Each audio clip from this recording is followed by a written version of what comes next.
Bonjour à tous, nous sommes à la ressourcerie Le Carré à Moucron.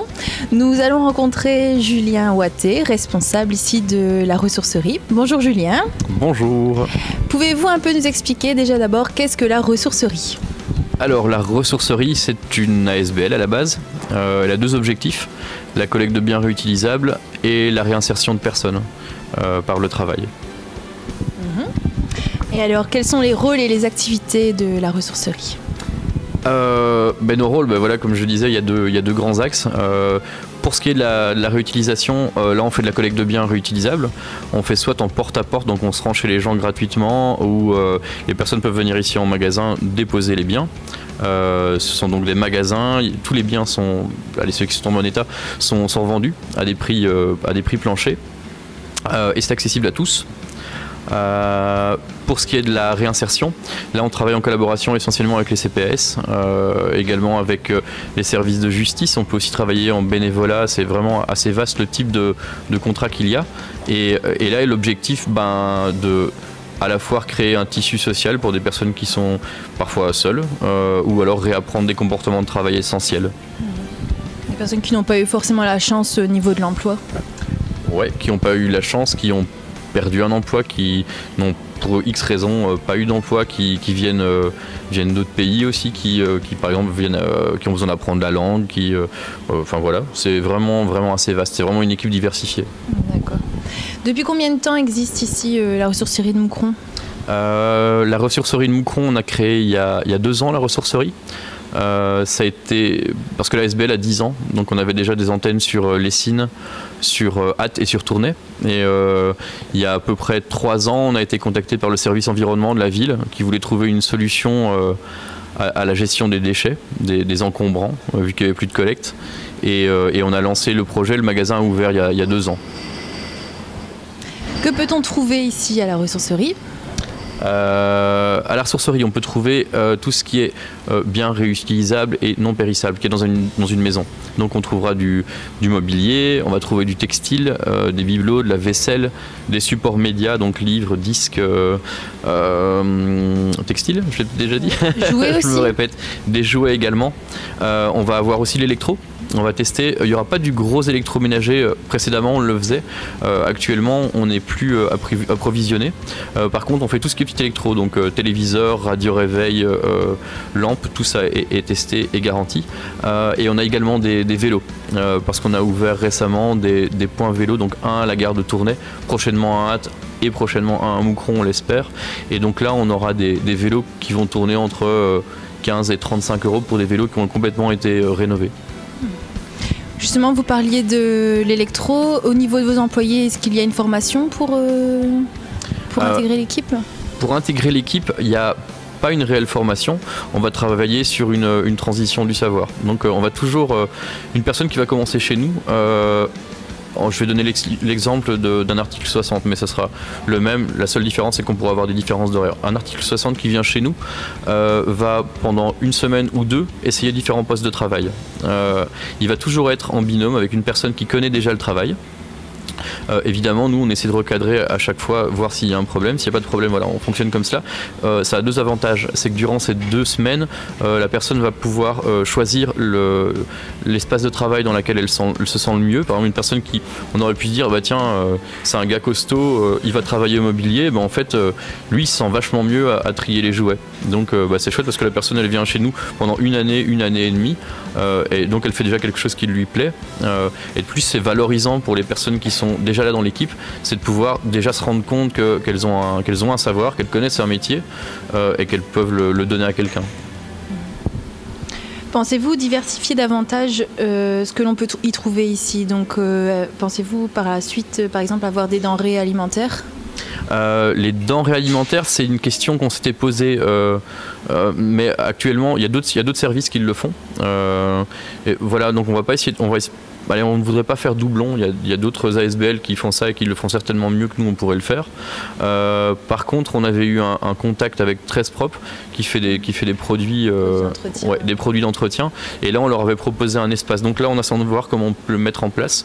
Mais nous, on a déjà prévu de leur mettre un espace à disposition pour vendre leurs produits. Chouette idée, c'est bien. Que faites-vous lorsque il y a des dons qui ne sont pas vendables ici? En fait, c'est un travail qu'on va essayer de faire en amont. Donc on va, comme je disais, on va collecter des biens réutilisables. On va essayer de sensibiliser les personnes, qu'elles se rendent compte déjà de ce qui est réutilisable. C'est déjà vraiment quelque chose de très important, parce que lorsqu'on se balade dans un parc à conteneurs, on constate qu'on va très rapidement voir des choses qui sont vraiment en très bon état, qui sont juste jetées parce qu'on n'en a plus besoin. Or, c'est pas ça, un objet qui n'est plus utilisable, il est cassé ou autre. Donc ça, c'est déjà une première chose. Évidemment, il y a toujours des choses qui arrivent qui ne sont pas réutilisables. Alors là, elles vont être triées, et toute la marchandise qui n'est pas OK va être soit recyclée. Donc là, on est à peu près à 30% de recyclage. Donc on a 70% des biens qui sont vendus, qui rentrent dans la ressourcerie, qui sont vendus directement. On a 20% qui, eux, vont être envoyés dans des filières de recyclage. Donc le textile chez un collecteur textile, le papier, bon voilà, il ira en destruction. Et alors on a 10% qui, eux, seront incinérés. On essaie de trouver une solution à ces 10% restants, mais c'est pas toujours très évident. Donc vous avez un partenariat avec d'autres organismes au niveau du recyclage? Oui, on a une collaboration avec Récupel en premier lieu pour ce qui est des électroménagers. On a une collaboration avec Terre pour ce qui est du textile. Et alors plus généralement, on a un accord avec IPAL pour ce qui est de la collecte des biens réutilisables sur tout le territoire d'IPAL. Donc ça va de Anguien jusqu'à Moucron. On va recycler. Alors qu'est-ce qui va être recyclé? Déjà les papiers vont être recyclés, les métaux évidemment vont être également recyclés. Tout ce qui est électroménager ou autre, là va aller en démantèlement pour récupérer les matériaux. C'est pas quelque chose que nous allons faire. Nous, on va juste rassembler ces quantités et on va les envoyer vers un opérateur qui est compétent. Par exemple, on ne démonte pas des machines à laver ici. C'est un exemple. Donc comment faites-vous pour tester les objets électroniques? Y a-t-il une formation spécifique Encore une fois, on va travailler sur la transmission de savoir. Il y a des consignes de sécurité. En fait, il y a un ensemble de procédures qui sont des aides-mémoires, en fait, qui permettent aux personnes de visualiser. On a créé des schémas. C'est quelque chose qu'on a fait. C'est un travail, une réflexion qu'on a fait au sein de la ressourcerie. C'est quelque chose qui est amélioré lorsqu'une personne utilise une procédure et qu'elle n'est plus adaptée à la possibilité de la transformer. Évidemment, on le fait avec elle. Et alors, il y a des appareils qu'on ne testera pas pour des risques évidents. Par exemple, tous les appareils qui comportent une résistance ne seront pas vendus en magasin. Parce qu'on ne peut pas ouvrir un appareil. Et or, pour contrôler une résistance, on devrait normalement ouvrir l'appareil. Donc ça, par exemple, un grille-pain, ça paraît ridicule, mais on ne le vendra pas. Pour les gros électroménagers non plus, lorsqu'on le faisait précédemment, c'était en collaboration avec une entreprise qui a une norme de contrôle, en fait, qui est professionnelle. Une simple raison, en fait, une machine à laver, c'est de l'eau et de l'électricité, c'est pas spécialement rassurant. Pour le reste, ça va être testé, par exemple, un téléviseur va fonctionner durant 24 heures.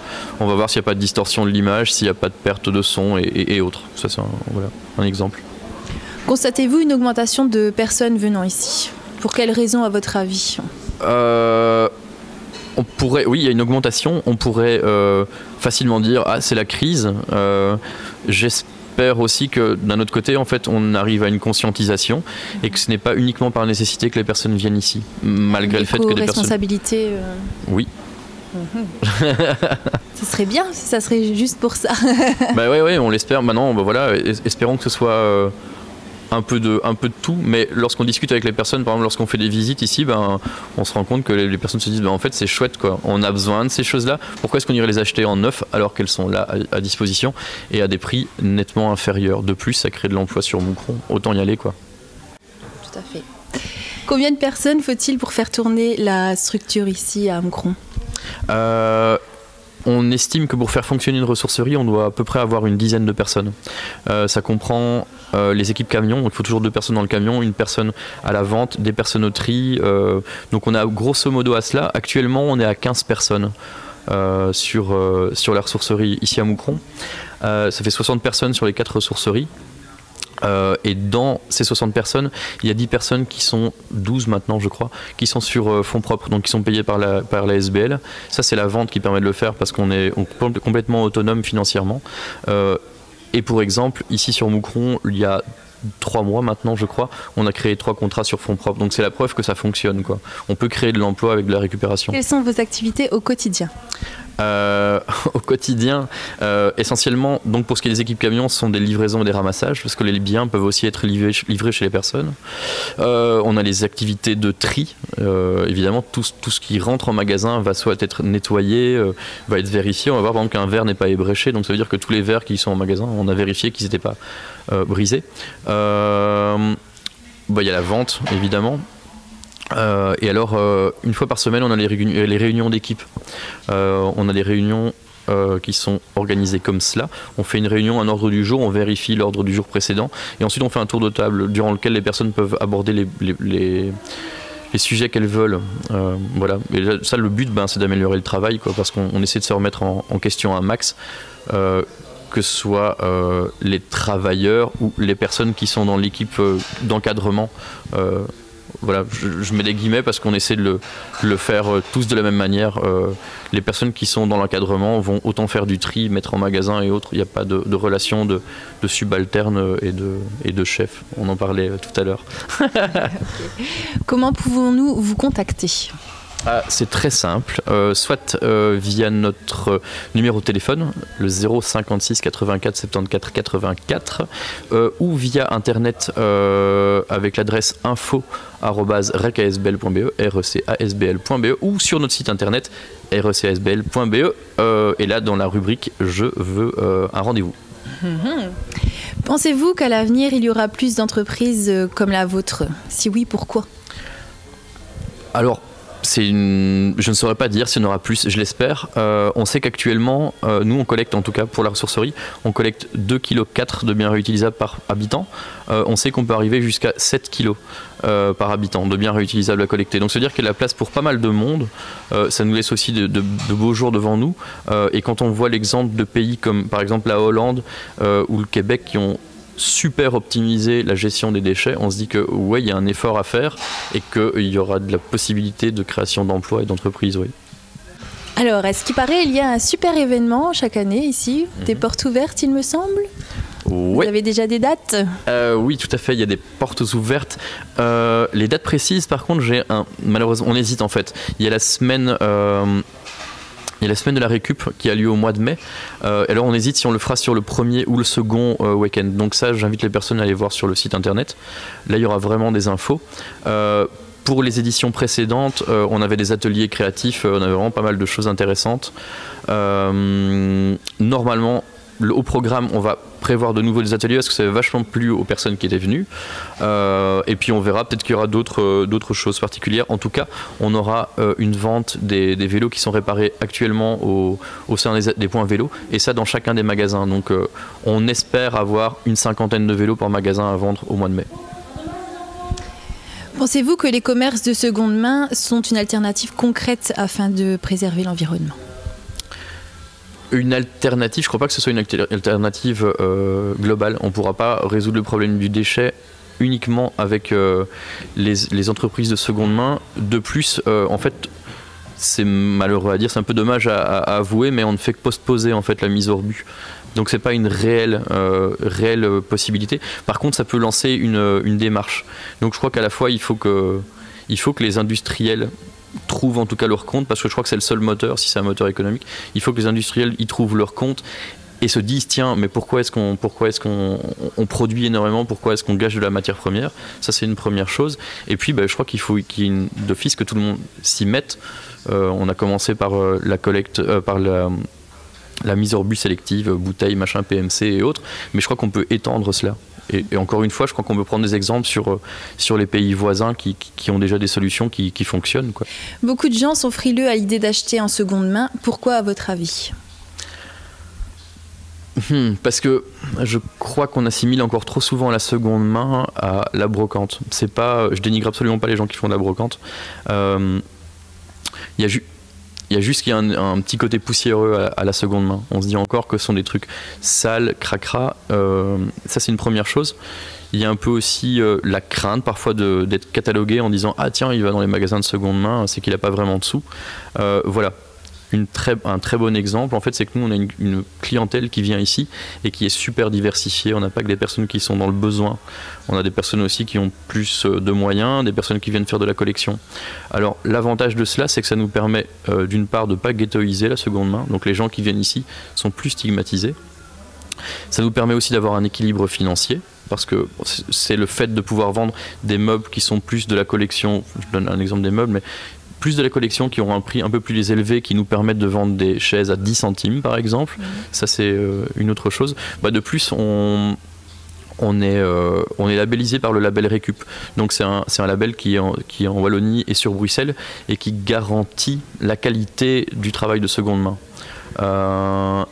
Donc ce sont 120 normes, ce sont des audits qui sont réalisés par année, des audits externes qui nous font répondre à 120 points de qualité. Et justement, par ce biais-là, on essaie un petit peu de rendre un peu plus attrayante la seconde main. Qu'avez-vous comme conseil à donner à nos auditeurs pour diminuer leur consommation d'objets?